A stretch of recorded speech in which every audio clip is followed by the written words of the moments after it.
जय माता दी दोस्तों, आप सभी को नवरात्रि की बहुत बहुत शुभकामनाएं। माता रानी की कृपा आप पर और आपके परिवार पर सदा बनी रहे।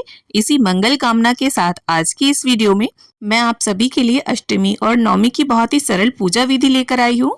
तो नवरात्रि में देखिए, कुछ लोग अष्टमी के दिन कन्या पूजन करते हैं और कुछ लोग नवमी के दिन कन्या पूजन करते हैं। तो आज इस वीडियो में हम जानेंगे कि अष्टमी या नवमी पर माता रानी की पूजा कैसे की जाती है। तो आप चाहे अष्टमी के दिन कन्या पूजन करें या नवमी के दिन, कन्या पूजन से पहले माता रानी का पूजन किया जाता है, माता रानी को भोग अर्पित किया जाता है। तो अष्टमी और नवमी पर माता रानी को क्या भोग लगाया जाता है, किस तरह से भोग लगाया जाता है और कैसे हम माता रानी का पूजन करने के बाद कन्या पूजन करेंगे, इसी के विषय में आज की ये वीडियो है। अब अष्टमी या नवमी जिस दिन भी आप कन्या पूजन करेंगे उस दिन सुबह सवेरे स्नान आदि कर लें। इसके बाद सबसे पहले हम माता रानी के लिए भोग तैयार करेंगे। तो कन्या पूजन के दिन काले चने, हलवा और पूड़ी का भोग माता रानी को अर्पित किया जाता है। और किसी किसी के यहाँ 8वाई बनती हैं, यानी 8 पूड़ियाँ बनती हैं और किसी किसी के यहाँ 9। तो जितनी पूड़ियाँ आपके यहाँ रखी जाती हों भोग की थाली में उतनी पूड़ियाँ रख लें और कोशिश करें जो भोग आप तैयार करें वो सारा शुद्ध देसी घी में तैयार करें। अब इसके बाद चौकी पर जो भी शाम के समय के पूजन का सामान हो, जैसे जल का लोटा वगैरह, वो आप हटा लीजिए। और फूल, अक्षत, काफी कुछ चीजें पड़ी होती हैं चौकी पर जो आपको आराम से हटा लेनी है। और जब भी आप ये सारा सामान हटाएं, चौकी पर स्थापित किए गए किसी भी वस्तु को आपको हिलाना नहीं है। और क्योंकि चौकी जो है वो दशमी के दिन ही हटाई जाएगी, तो विसर्जन से पहले किसी भी वस्तु को हिलाया नहीं जाता है। और देखिए, वस्त्र के भाव से अगर आप हर रोज कलावा अर्पित करते हैं तो उसे भी हटा लीजिए। और बहुत से लोग पहले दिन ही अर्पित करते हैं, इसके बाद नहीं करते। तो अगर आप हर रोज करते हैं तो कलावे को भी आपको आराम से हटा लेना है। और इसके बाद माता की मूर्ति को और गणपति जी को थोड़ा सा गीले कपड़े से हम अच्छे प्रकार से साफ कर लेंगे। जो टीका वगैरह होता है पिछले दिन का, वो अच्छे से इससे साफ हो जाता है और कई बार धूल भी चढ़ जाती है। अब देखिए, गंगा जल और फूल की सहायता से स्नान के भाव से हम सभी को छींटा दे देंगे। और अगर आपने धातु की मूर्तियां रखी हैं तो आप उन्हें बाकायदा पंचामृत से जल से स्नान कराएं। और जो जवारे हमने रखे हैं उन्हें भी सींच देंगे, क्योंकि देखिए विसर्जन तो हमें दशमी के दिन करना होगा। और गणपति जी को और कलश देव को वस्त्र के भाव से कलावा अर्पित करेंगे। अब देखिए, अगर आपने माता रानी को चुनरिया पहले दिन उड़ा रखी है तो अच्छी बात है, वरना आप अष्टमी या नवमी को भी माता को चुनरी या साड़ी भेंट कर सकते हैं। और इसके साथ ही देखिए, सभी को हम तिलक कर देंगे चंदन से, रोली से। और इसके साथ ही तिलक पर जैसे चावल लगाते हैं ना, वैसे ही सभी को अक्षत अर्पित करेंगे। और ये देखिए, अगर आपने नवग्रह, षोडश मातृका इनकी स्थापना भी की है तो विधिवत सभी का पूजन हमें करना है। और ये देखिए, अष्टमी या नवमी को पूजन हमें बिल्कुल वैसे ही करना है जैसे पिछले 7-8 दिनों से हम करते आ रहे हैं। कुछ 2-1 विधियां अलग होती हैं जो आप इस वीडियो में देख सकेंगे। अब इसके साथ ही गणपति जी को यहाँ लाल गुलाब हम अर्पित करेंगे और माता रानी को यहाँ पर पुष्पमाला हम अर्पित करेंगे। आपने स्थापना वाले दिन अर्पित की हो तो अच्छी बात है, ना कर पाए हो तो अष्टमी या नवमी पर भी आप अर्पित कर सकते हैं।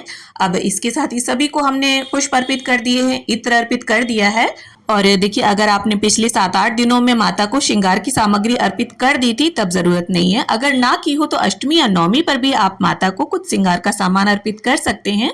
उसमें 2 चीजें, 5 चीजें या 16 श्रृंगार भी अर्पित कर सकते हैं।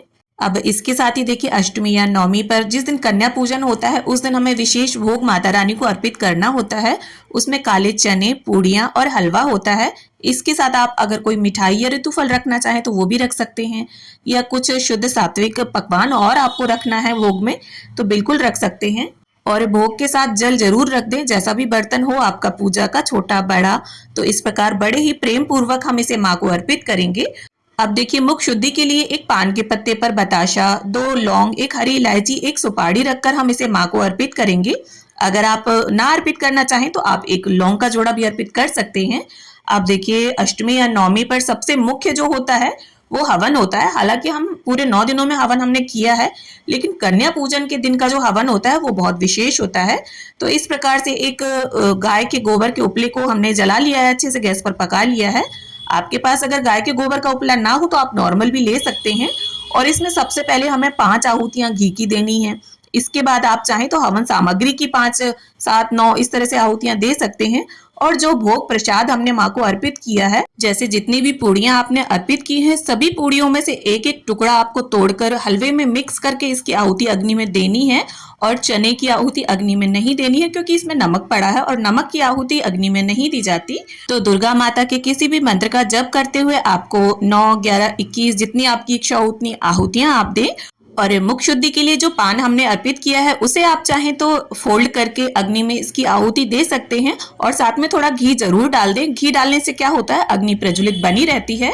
और ये देखिए, अगर आपको दुर्गा माता का कोई भी मंत्र ना आता हो तो आप इस प्रकार से ओम दुंग दुर्गाय नमः स्वाहा, ओम दुंग दुर्गाय नमः स्वाहा सरल साधारण तरीके से भी दुर्गा माता का नाम का जप करते हुए आहुतियां दे सकते हैं। और अंत में मैंने यहाँ पर एक लौंग के जोड़े को घी में डुबोकर उसकी आहुति दे दी है। इसके साथ ही हाथ जोड़कर माता से भोग को ग्रहण करने के लिए प्रार्थना करेंगे।